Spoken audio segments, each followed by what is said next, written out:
Good afternoon, everyone. I'm just in the car on my way to my mum, who's 92.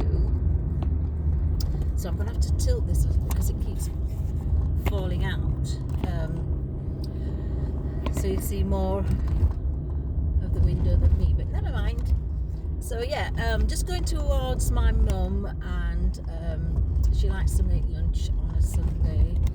Mum's 92, as a lot of you know, still very independent, living on her own, as Dad is in a care home in Allenbury, and we are going to visit him today at 3 o'clock. Now the visit today is going to be so much of a difference for us because it's the first time we've ever going to be inside the actual building, and we've never been in because when he was admitted to that particular home, we were in lockdown. It was last year, May, so it's a year ago. Before that, he was in a different care home in what is it called? Just past Oaks. I think it was called the Oaks, so it will have been in the Oaks.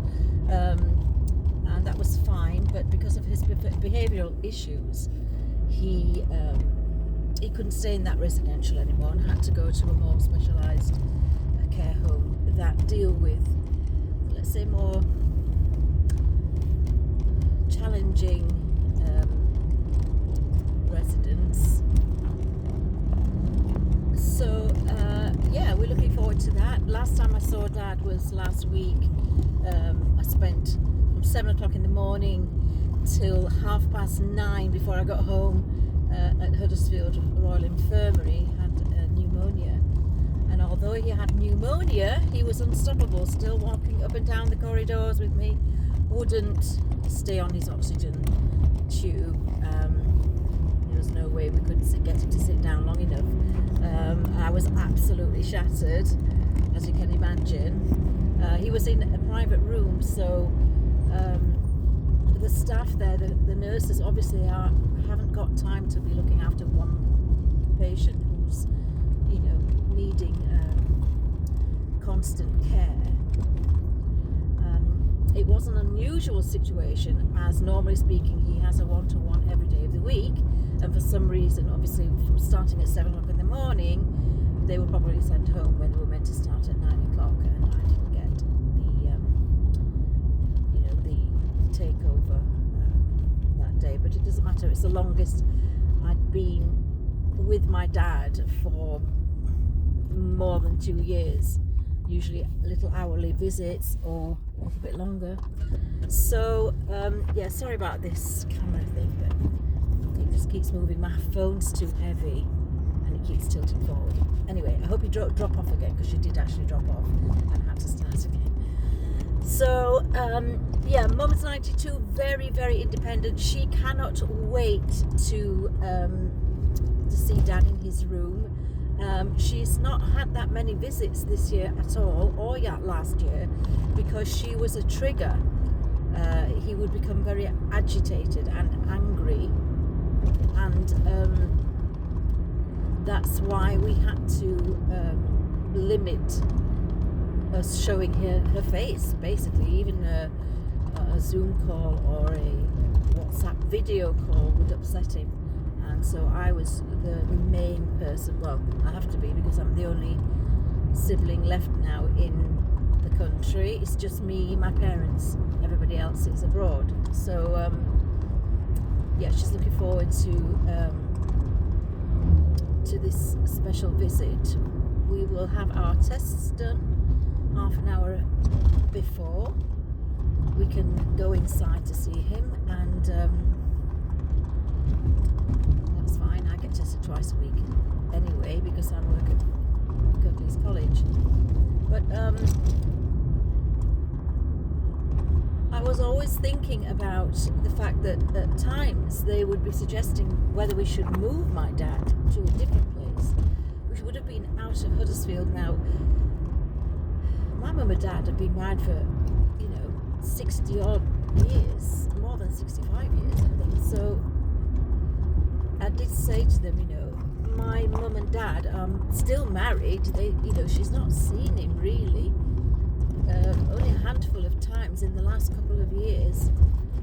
It's important that we keep him close, so she can pop in a taxi and just go up the road, because it's basically a 5-minute drive from where she lives.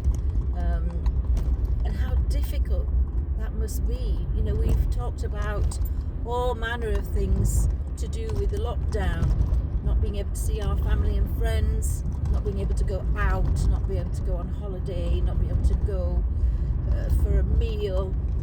But imagine that your loved one, your husband, who you love dearly and who has this terrible, terrible illness, who doesn't communicate as he used to anymore, all that feeling perhaps of guilt as well, not being able to visit him, etc. That must have been so horrendous for my mum, because he was admitted during the lockdown to this new place, which meant that really she never really got to see him and spend quality time. Now, when you're in your 90s, obviously you don't know how long you've got left to live. Luckily my mum's relatively okay. She still gets about and does everything by herself. I help her with her shopping once a week, and she still wants to go out and do things, and now that we can go and have a lunch somewhere or for a long drive, she loves to go to spend weekends away with me when we can.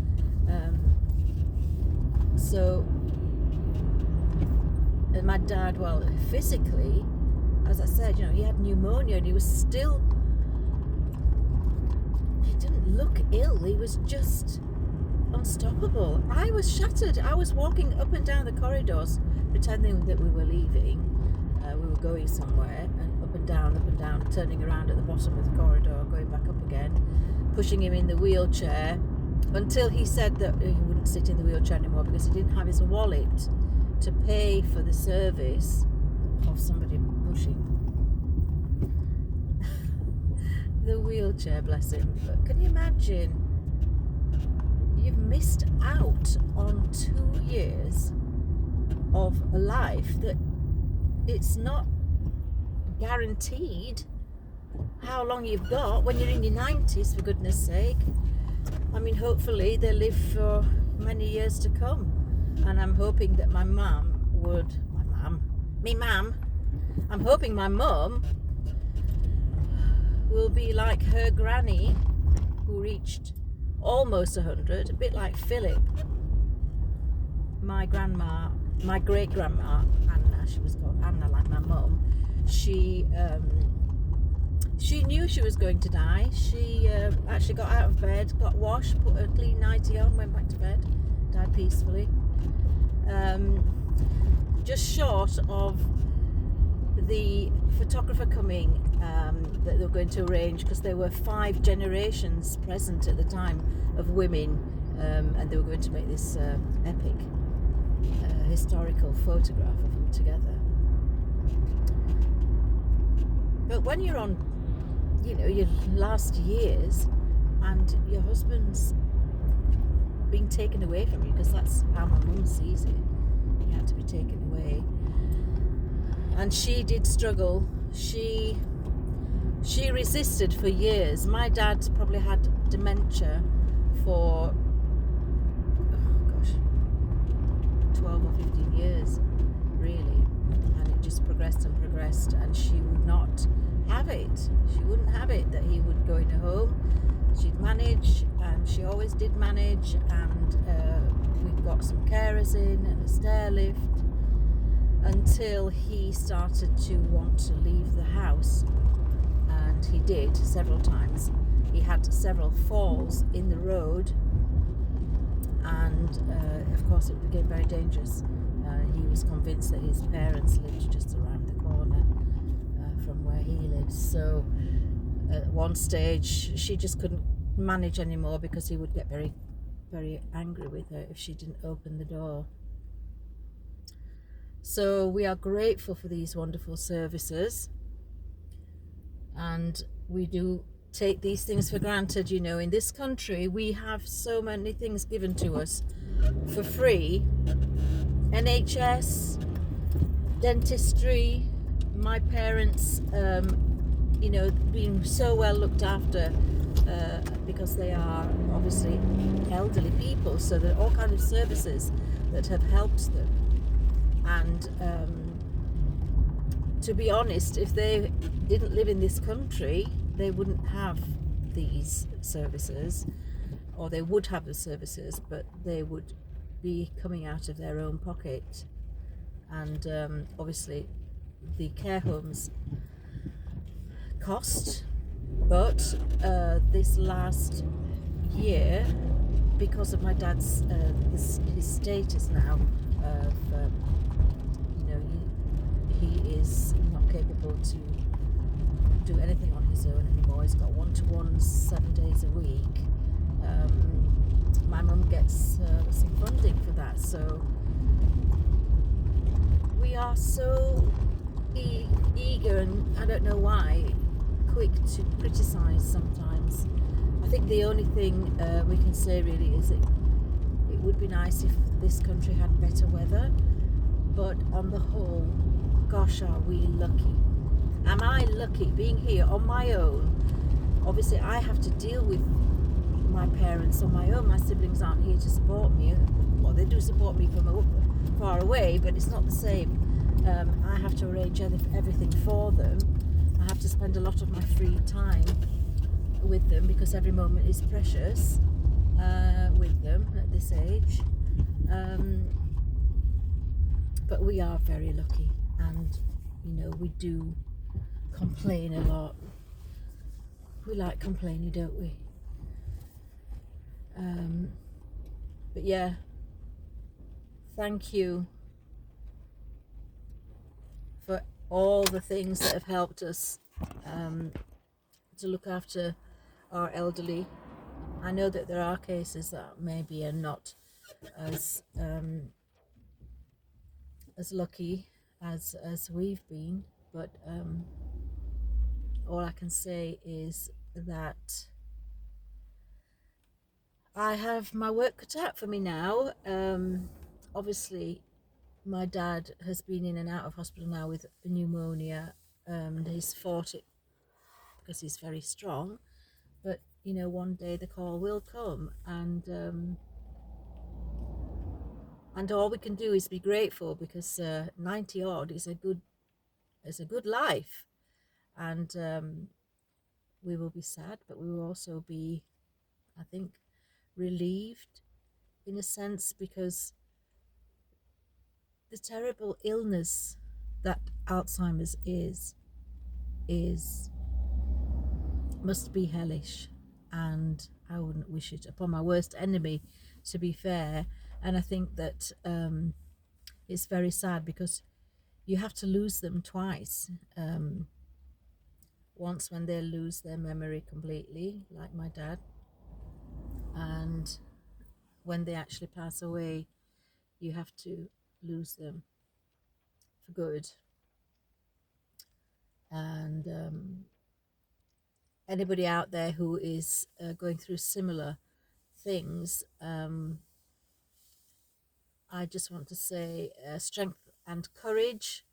There are all kinds of instances out there to help people like us, and groups, and you know, strength in numbers. You can get some wonderful advice from Aged UK, Alzheimer's Association, which have been enormously helpful to me.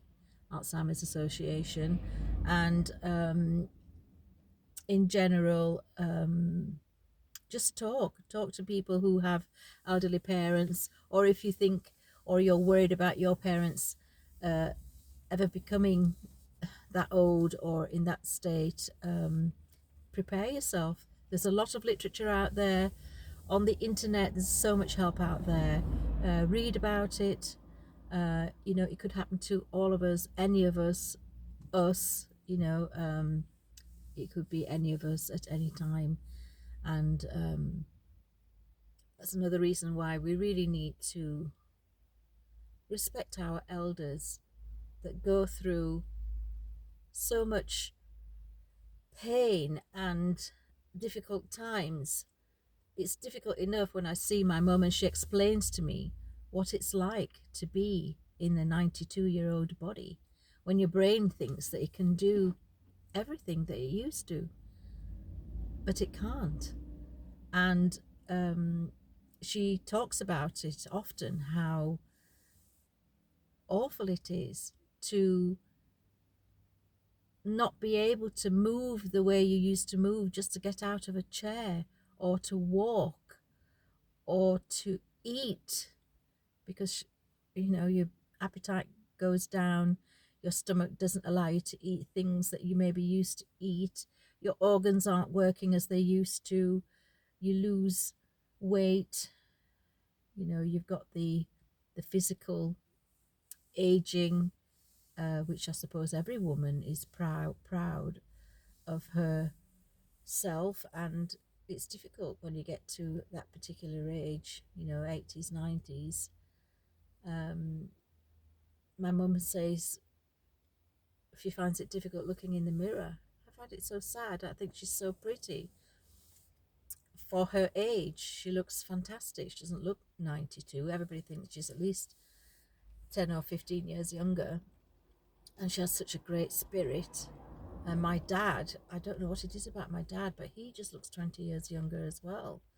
Nobody can believe that he's 93. And they've had a fantastic time together. They've done loads of traveling, all up and down to Italy a few times a year, Thailand several times. At the moment, my mum is eager for us to take her on these trips when we can to Norfolk. She loves Norfolk. Oh, she loves Norfolk. She loves eating oysters. And she just loves sitting at Blakeney Harbour and